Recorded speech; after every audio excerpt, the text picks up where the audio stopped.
please help me to welcome our neighbor to the south, the former governor of Tennessee, Bill Haslam.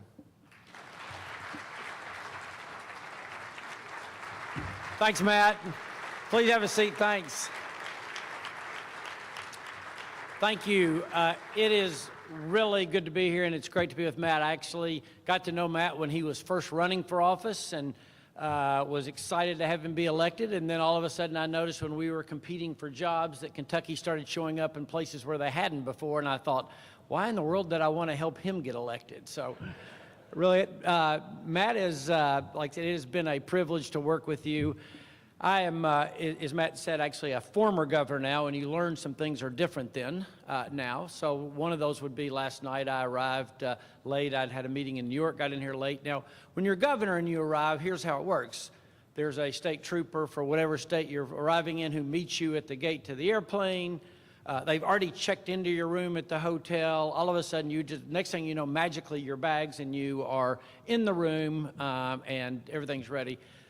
I'm, meanwhile, trying to figure out, okay, just how do I get from the airport to the Marriott East? And then even more problematically, you get in this habit of them taking care of everything. So this morning I had a meeting, came downstairs for the meeting, went back up to my room to get my stuff to check out, and thought, I have no idea what room I'm in. I'm just so used to being shepherded everywhere. That became really obvious. Like I said, one of the things is, you know, when you fly, like I said, they not only are you met at the gate, but somebody, whenever they get ready to board, you get on first. And so I was flying out of Nashville one time, and I was flying Southwest Airlines. And if you've flown Southwest, you know, you board by number. Well, somehow when you're governor, the number is always 1. And so you get on the plane the very first, and then, you know, it's kind of open seating for where it comes after that. And a woman got on the airplane, and it's just this whole empty airplane, and me, and then the trooper that's with me across the aisle. She comes and sits down right next to me, and we're flying from Nashville to Los Angeles. She goes, I can't believe this. So what's that? She said, I can't believe I get to sit next to the governor. And I'm thinking, and then she goes, and it's a 4.5-hour flight. And I go, and then she's so excited, like she's taking selfies with me. And then she goes, can we call my husband? He thinks you're really great. Can we call him? And so we call her husband. And meanwhile, the plane's still kind of filling up. And she goes, hey, my office, can we FaceTime my office? And we're FaceTime, and I'm thinking like, man, they haven't even really turned on the engines yet. We have a really long time to sit here. But then, and you gotta remember we're in Nashville, I look up and all of a sudden I start hearing everybody pull out their phones and you just hear everybody taking pictures. And so I look up, and down the aisle, if you're a country music fan at all this name, the vocal group Little Big Town, country music stars. They've been the CMA Vocal Group of the Year for several times. And all 4 of the lead singers are walking down the aisle. And everybody's kind of going crazy, and there's a buzz, and, you know, taking pictures and all. And she leans over and says, well, now I don't feel like I got such a good seat. Hey, I really do appreciate the chance to be here. I love what you're talking about. Let me just say one thing first. I don't have as much to say as time they gave me to talk. And so that can be the really good news. We can break early. But what I hope instead is that we actually turn this into a little bit of a conversation. I've left plenty of time for questions if you'd like to do that. Like I said, I mainly would love for this to turn into a discussion, and you're welcome. Now that I'm not in office and I don't have to worry about media and what I say, you can ask anything you want, and I'll do my very best to answer it. Let me say one other thing. I also realize that we have representatives, governance and leadership of a lot of different schools, and I'll do my best to recognize that. I'm not 100% familiar with every school, but I am sort of aware of how things work here. I'm also aware of that there's some rivalry among the schools, and I came with a peace solution. I know that, you know, before the whole country was divided red and blue, that Kentucky was divided red and blue, and I do have a solution. I wore orange this morning. We can whistle Rocky Top later if you want. But let me turn to something. Let me just start with this, and I hope you have a sense of why what you're doing matters so much. And let me go back to the political. I made a little joke about the whole country being divided red and blue, but it's really true. The last 6 elections have been, and I'm going to get this ties to education, don't worry, you didn't wander into political talk by accident. The last 6 elections have been decided by single digits, okay? It's the longest streak in the history of the country. And I don't think anybody in this room would disagree when you say the next election, regardless of who wins, will be decided by single digit. It will. It doesn't matter who the Democrats nominate, it will be decided by that. And the thing that stands out is that not only are we divided, but we're mad about it, right? People are, not only do I see the world different than you do, but I can't believe you do. 1 in 6 Americans no longer talks to a close friend or family member because of the 2016 election. Think about that. 1 out of every 6 Americans no longer talks to a close friend or family member, okay?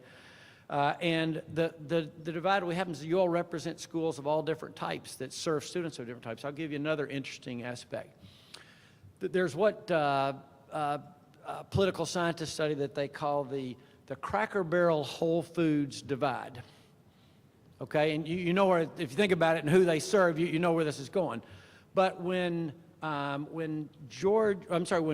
Clinton was elected in '92, the divide between counties that had Cracker Barrels in them and counties that had Whole Foods, and you think about the different customer base, was 20 points. It was a 20-point gap between those countries, okay?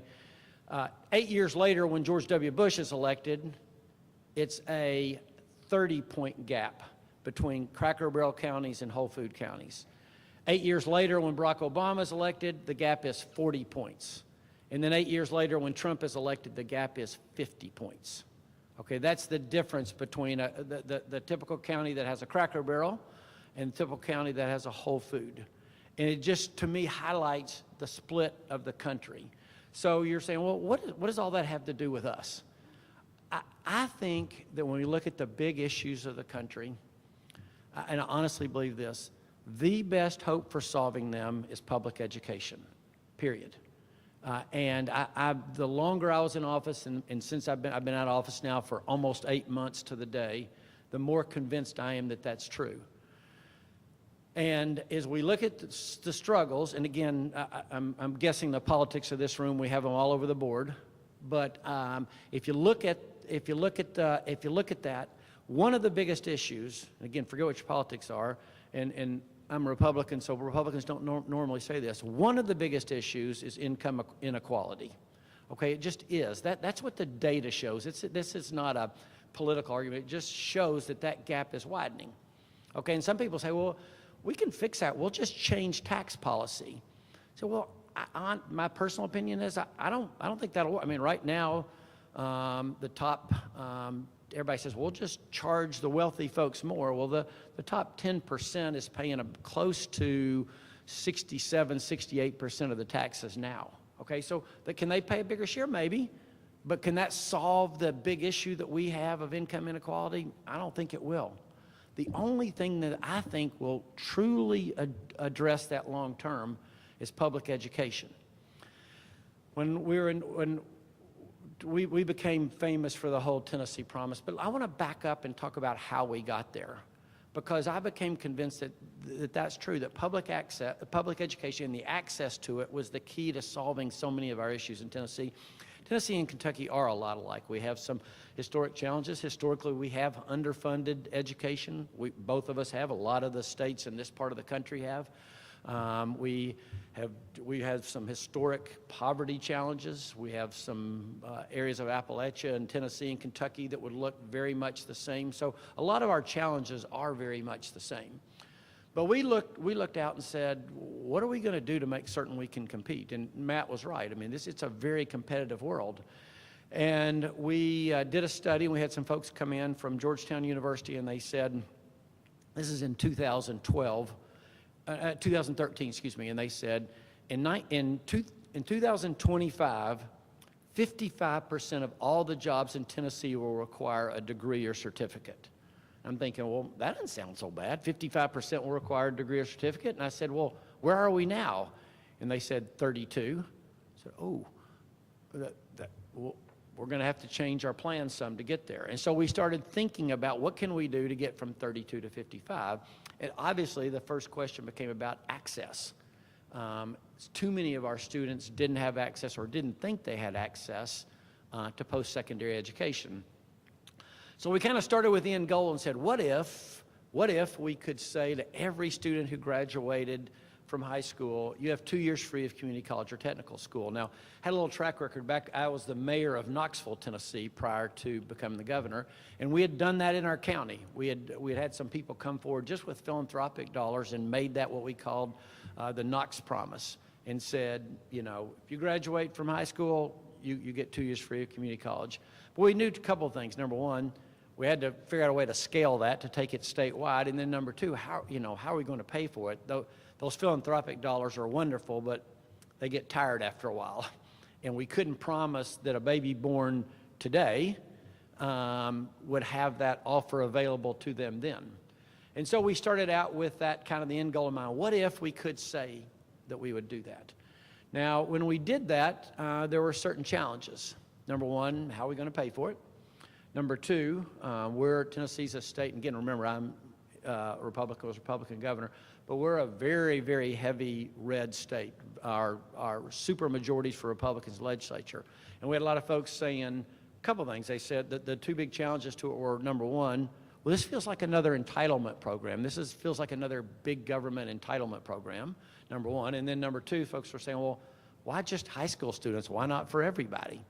So we set about trying to address both of those. And my firm belief on the first is this is not an entitlement program. This truly is something that changes the opportunity, that gives folks more opportunity on the front end, that I think ultimately means less government need on the back end if we can provide them a quality higher education. I also knew we had to do something to shock the system. I kind of always imagined that whenever I was speaking in a room that, you know, tried to picture this being dinner tables all over Tennessee, and I knew that not enough conversations around those dinner tables for high school students were about where are you going to go to school next? And I thought, what if we could change the conversation from are you to where are you going to school when you finish high school? And so I had been in the retail business before, and I knew that a low price got people's attention, and I knew if we could say free, period, regardless of your income level, regardless of your education record in high school, if we could say free, if you've graduated from high school and you don't have a prior degree, that we would get people's attention. And we did. Tennessee went from being in the middle of the pack to the leading state really the last 4 years in a row in FAFSA applications, which I think is the best signal of intent to go to college. If you fill out that FAFSA form, number one, you should get a gold medal of some kind, or a Pulitzer Prize or a Nobel or something if you can fill out the FAFSA form. But secondly, it shows that you're really serious about attending post-secondary. And so we launched it. We also had a lot of people saying, well, you're just putting a lot of people in college who aren't meant for college. That's the other problem. If you make it free, you're going to have, it's like any other free program, people are going to take advantage of it, that college isn't the right thing for them. But guess what we found out? We found out that our Tennessee Promise students actually did better than our traditional community college students because there were a couple of things going on. Number one, we had given them all mentors, and those were adults and just folks like me, et cetera, who are out doing real life. And we asked, will you take 5 high school students and do a couple things? Will you hold their hand through the ACT process, et cetera? And then number two, when school starts, would you hold their hand again? And what you forget, if you're from a family where nobody's ever gone to college, you don't really know how this whole ACT deal works. You think, well, actually I can't go this Saturday when it's scheduled, but maybe I'll do it next Tuesday. And then even more important, if you've never been to college, you have no idea how the deal works. You've been grown up, you've gone to a K-12 system, but you don't realize the different world of higher ed. And so what we found is a lot of students who their mentor would call them the night before saying, are you ready for class tomorrow? It's the first day of class. And they say, yeah, I am. I said, well, do you know where your class is? And I had more than several say, yeah, I'm looking up. My class is in the MWF building. Right? Their class met Monday, Wednesday, but they weren't used to a world where classes met in different buildings on a campus. And so the mentor program was remarkably successful. And then number two, Our community colleges and technical schools became incredibly flexible speedboats, I called them. It takes a long time to turn a battleship, but our community colleges and technical schools quickly became adaptive to the students' needs and then to our business needs and said, hey, if you'll come do this program, some of the stuff Matt was just talking about, we can promise you a job at the end of this. The folks that graduate from our technical schools, and I bet yours are the same way, they have about a 95% completion rate and about a 90% job achievement rate as well. And so they became these very maneuverable things. Our four-year schools panicked because they thought, uh-oh, we're going to lose a lot of kids in their first 2 years to free school, and then we're going to lose out on, the math works, right? A freshman's a little bit more profitable than a senior is because a freshman's in huge introductory classes. By the time you're a senior, smaller classes, they were very, very nervous. But what they found is, after a brief adjustment period, that we had widened the pipeline. And first of all, they didn't lose all their freshmen and sophomores. And secondly, they got more juniors and seniors coming into them on the back end. And so it became, I think, a program that truly has changed the trajectory of our state because a lot of folks who weren't going to school, and by the way, it didn't cost us all that much. Ours is a last dollar scholarship, so the gap between what it actually costs a lot of low-income kids to go to school and what they think it is not nearly as significant as what they think it is. By the time they apply for all their financial aid, what they needed was the assumption that you are going to college, now here's how we're going to do that. And like I said, the conversations changed at dinner tables all around the state. That was the first part, and that was about access. But the second part we found in almost brutal fashion was that access doesn't mean success.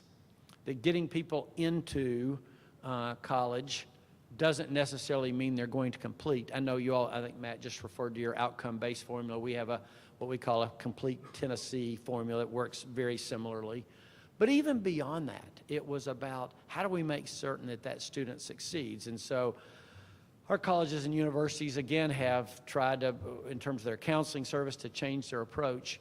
But here's the one thing that I want to bring up to you all for this group to think about. You think, well, I'm on the leadership or I'm on the board of governance of a higher ed institution. But I hope you would see yourself as part of this connected chain of public education. Here's the statistic that kind of shocked me out of the water, if you will. The way we were rating kids' proficiency in our K through 12, I tell people it was like we had put the basketball goal at 7 feet and then congratulate our parents that all of our kids could dunk. Okay? We were lying to parents about what proficiency looked like in K-12.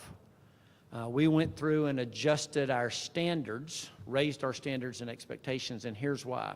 We were saying that 70% of our kids in K-12 were proficient at grade level, okay? But at the same time, 70% of our kids that got to community college needed remedial work, right? There's no way both of those are true. There's no way 70% need remedial work when they get to community college and that 70% are proficient at grade level.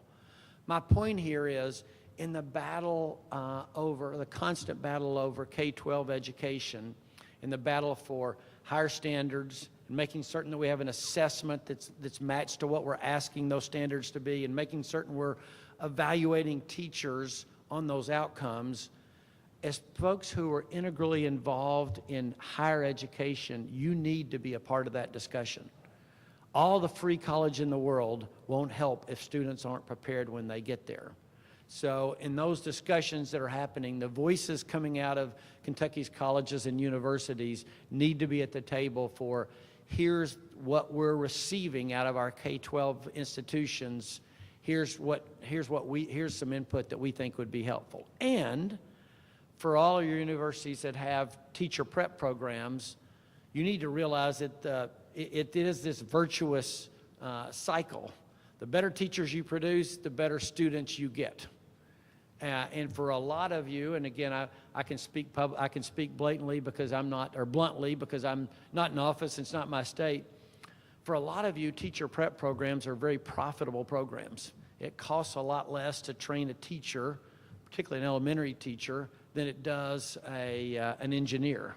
And so for a lot of you, that's a really profitable program that you don't want to see shrunk.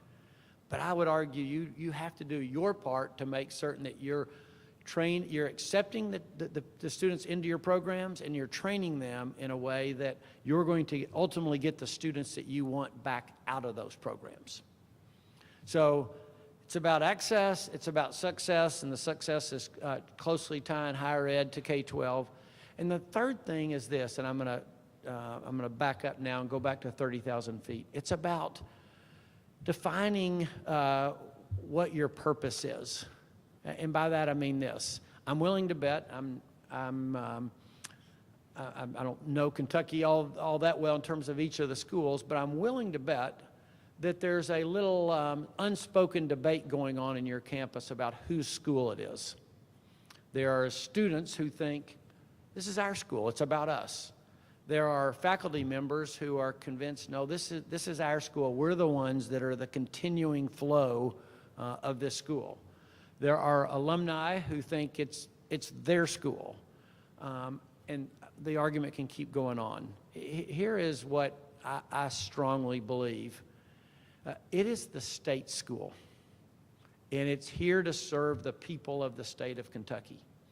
And that looks really different in different places with different students, and that's why all of you have such a different mission, and that's a really, really good thing. But you have to start with this idea that it's not the student school, it's not the faculty school, it's not even the board school, it's not the alumni school, it's the state school. And we have this role in this bigger picture of what's going on. But now tying back to where I started, if our big mission is to help address the big problems of the country, income inequality, this division of opinion that we have, and that I think higher ed can play a unique role in that. If that's the unique role you have, then I hope you see that's why your mission should be to serve the people of of Kentucky. Habits are hard to break. And you understand in these big issues that are out there, the key role that higher ed plays, and it begins with understanding kind of who you're here to serve and why that matters so much. So with that, I think I've left about 15 or 20 minutes for questions. If you have those, or if you're just ready to go hit the Starbucks and wake back up, that we can do that too. But I'm more than willing to talk about anything that you'd like to. Anybody? Yes, sir.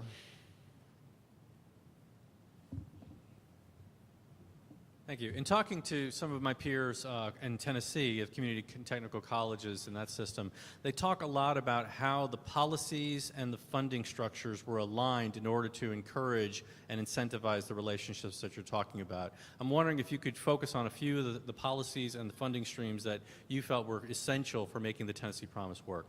Yeah, so again, and I think it started with, like, so what we called Complete Tennessee, in terms of we were funding for students that graduated, not just how many were in seats. But the second thing that we did was, and again, I'm afraid I'm always going to wander into dangerous territory because I don't know how the capital process works here for higher ed. But the second thing we did was we made sure that our capital allocation was matching what we thought the critical mission of the state should be.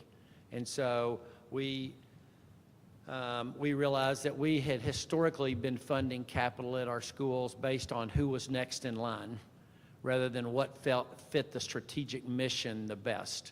And that was a difficult process to change because, like everything else in politics, there's a lot of people with vested interests. There's engineers and architects who have their building lined up, or, you know, administrators and faculty who are excited about it, or maybe a donor. In Tennessee, one of the things we do is, depending on what kind of university you are, the 4 years have to raise a bigger percentage. If the state's going to put money in a new building, the school has to raise a certain percentage of that. Again, the 4 years more than the community colleges, the technical schools.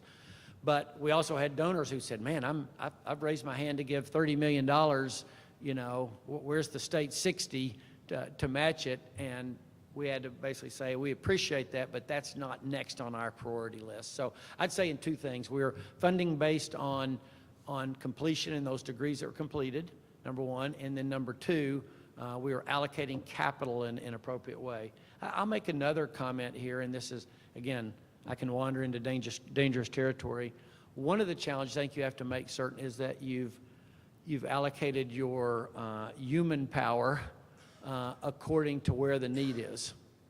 And one of the difficulties with higher ed, and this is not a shot at tenure, but you could easily have a situation in your schools where you have a lot of tenured faculty members in one department where we're not producing that many graduates out of that department anymore.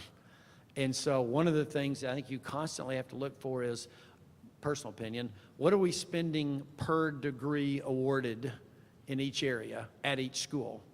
And that's a hard number to come to, but if I'm on a board of governance, that's one of the questions I'd be asking is, and by the way, the state has a broad mission, so you might say we only need, we need to have a certain number of, I don't know, audiology students. I'm making something up. And so we might have to overpay for that because it's a smaller group.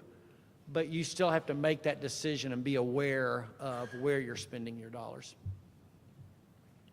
Let's see. Oh, go ahead. Yes, sir. Yeah, Gene Hutchins, Kentucky Higher Education Assistance Authority.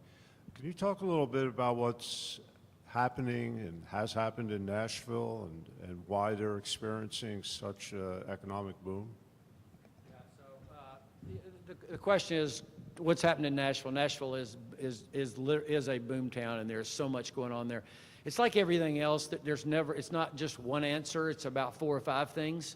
Number one, Nashville has, I think, a really unique combination of a strong business community mixed with the whole entertainment deal. And the whole entertainment world, if you look at the economic piece of the pie, is not that big, but it adds a certain flavor and excitement to the city that attracts a lot of young people. Historically, we've had the healthcare business is so strong in Nashville as healthcare has grown in importance around the country. It's been strong. More private hospital beds are managed out of Nashville than anywhere else in the world. Basically, Hospital Corporation of America started there, and it's grown and spread off. So it's a really strong healthcare business, added to the kind of the whole music entertainment. And then I think the third thing is this. It's an advantage Kentucky has too, quite frankly. We're just at a good place on the map. It's certain things you can't make up for, but when we're out competing for jobs, if somebody wanted to be on a port, we weren't going to obviously be competitive. But if they wanted to be around a lot of customers, Tennessee and Kentucky are kind of right in the middle of it.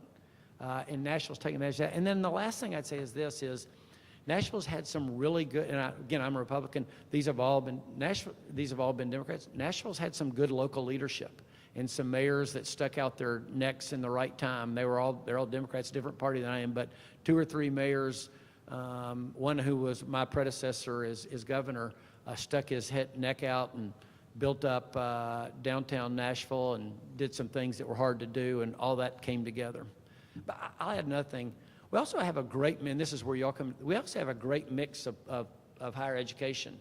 We have from, one of the leading private universities in the country, Vanderbilt, Tennessee State University, our historically black university. We've got Middle Tennessee State, Austin P. It's the combination of higher education and then our community college, Nashville State, is really strong. And when we recruit, we actually bring all those folks to the table. So when Amazon had their big competition last year, the 2 announced winners, New York ended up not working, but were New York and Washington. But we felt like we actually won. We got 5,000 jobs that paid $150,000. One of the keys was we brought all of our area universities from Middle Tennessee State, Austin P, Vanderbilt, Nashville State, Tennessee State University, all to the table and said, here's what we can offer, because their big concern was manpower. And we said, here's all these different schools that can produce what you need. Hey, Governor, the question is here. I must confess, first, you're one of my favorite governors, actually, so to have the opportunity to ask you this question is pretty important for me. All of us in here actually are strong leaders. It's no secret that higher education needs to be aligned with K through 12 because of the needs from the business community. That's not a novel concept. What is novel, though, is how you were able to do it in Tennessee. So my question really is a leadership question. What were the traits that you felt were necessary, or what can we use as leaders within our higher education institutions to pull everyone together? Because we know what to do, but how do you do it, and how do you sort of form those relationships? Yeah, so let me be completely honest. Sometimes when things work, it's a little bit like my answer in Nashville. A lot of different things come together. And in our case, I actually had a predecessor, again, he's Democrat, I'm Republican, but he started the ball rolling on a lot of hard things. In K-12 education efforts, higher ed, et cetera. And then I was able to come in and follow up. And I realized my job in a lot of this stuff was to stand in the door when the pushback came. When the pushback came against some of our K-12 education reforms, when the pushback came against some of the additional money I wanted to take out of the budget and put into higher ed. And when I said, hey, you know, having 32% of our population have a degree just isn't going to work. And so I think it's about that kind of in our case, that, first of all, like I said, I was blessed to have a predecessor who started the ball rolling on some hard stuff. But then to me, it was just that commitment. Like I said, I honestly believe that public education is the key to the answers. And actually, I went to private college, okay? So but that's a small segment of our kids, or students, adults. I just firmly believe that public education is the root answer for so many of our big issues. And then I think the other thing, and this is something to be aware of, again, you're in higher education, but one of the concerns I have in the country right now is the conversation about education has left the stage. Okay, think about the 2016 election. Okay, the only time it came up at all was a discussion around free college or student debt. Okay, there was nothing about what are we doing to make certain we're preparing our students.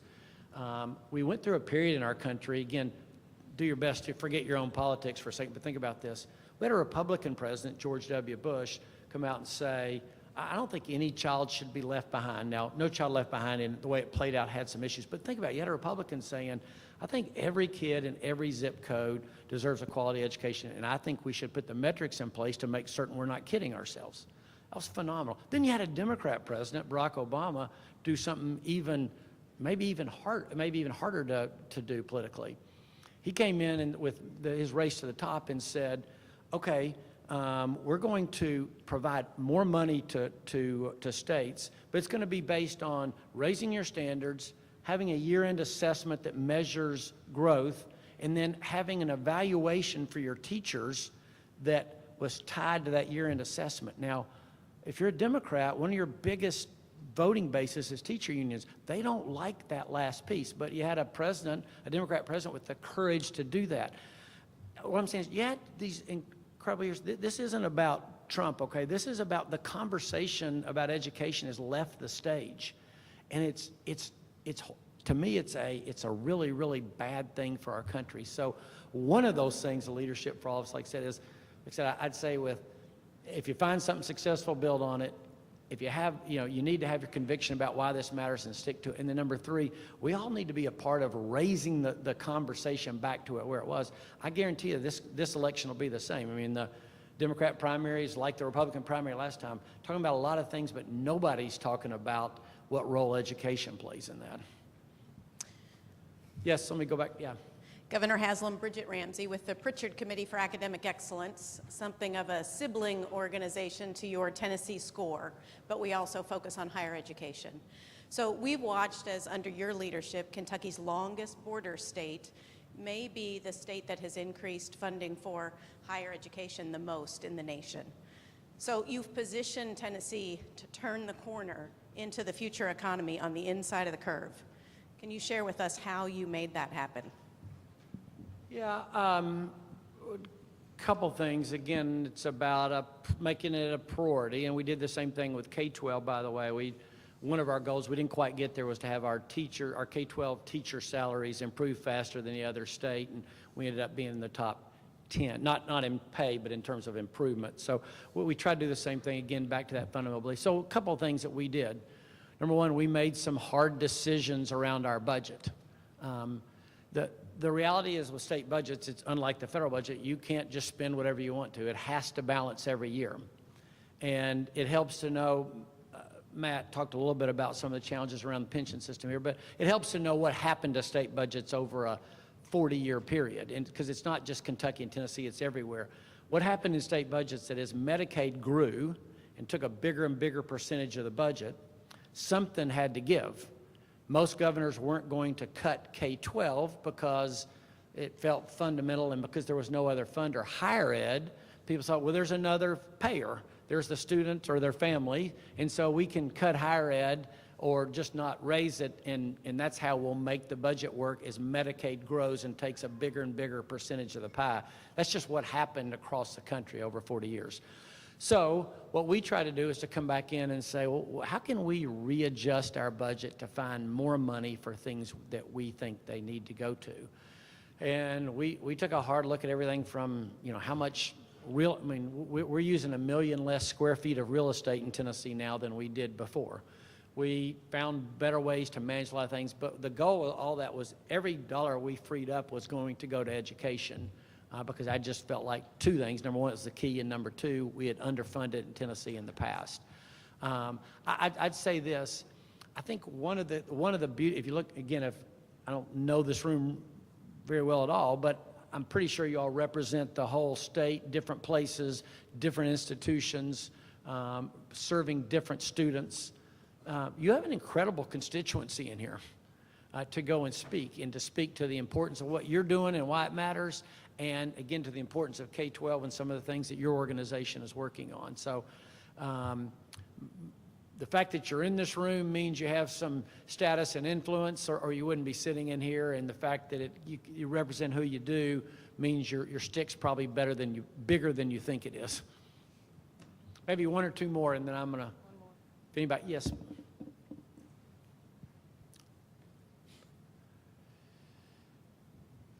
Hi, I'm Melanie Schemberger. I'm the faculty regent at Murray State University, and prior to Murray State, I worked at Austin Peay State University. I was there for about 8 years, and at that time, performance funding was really the buzzword at that point.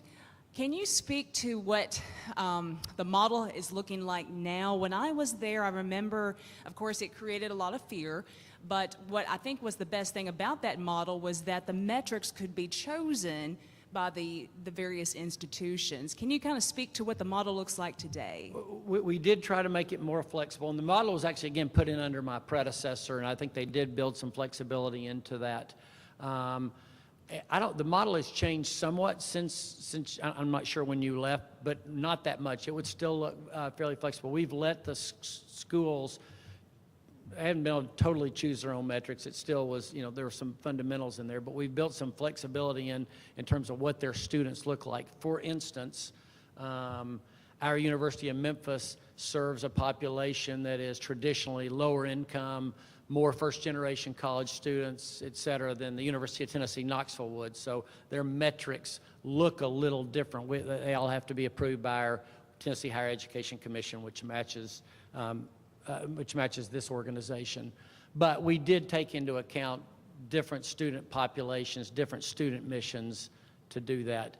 There was a lot of fear there. I think most of that fear has gone away, and people have said, okay, well, this is not the end of the world. And here's the other thing I'd say is our leadership on campuses and our boards have adjusted to that, and now they're the ones asking I talked about the hard question of, are you making certain that your funding is matching where your degrees are being produced? Well, now, because it's in their interest, they're doing the math to figure out that problem instead of us doing it. So I've actually been really proud of the leadership and the governance of our higher ed institutions.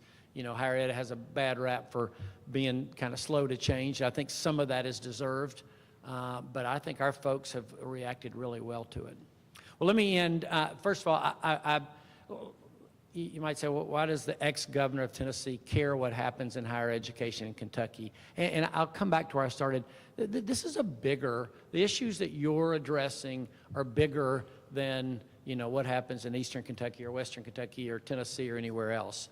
They're part of the fundamental challenge, I think, facing our country. And I hope you have a sense of the bigger picture that you're a part of and helping to address those things. So when you're frustrated with what's happening, what you're watching on CNN or MSNBC or Fox or what's happening in Washington, just think, well, I can be a part of this solution through what we're doing through our higher ed institution and preparing students. So thank you very much. It's been a privilege to be here with you.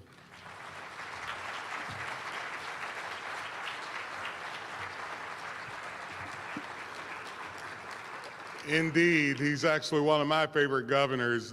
This is a person that put his money where his mouth was and is. And because of that connection, he understood what it took to actually provide solutions in Tennessee. Governor, we appreciate you. We appreciate your message. Let's give him another hand.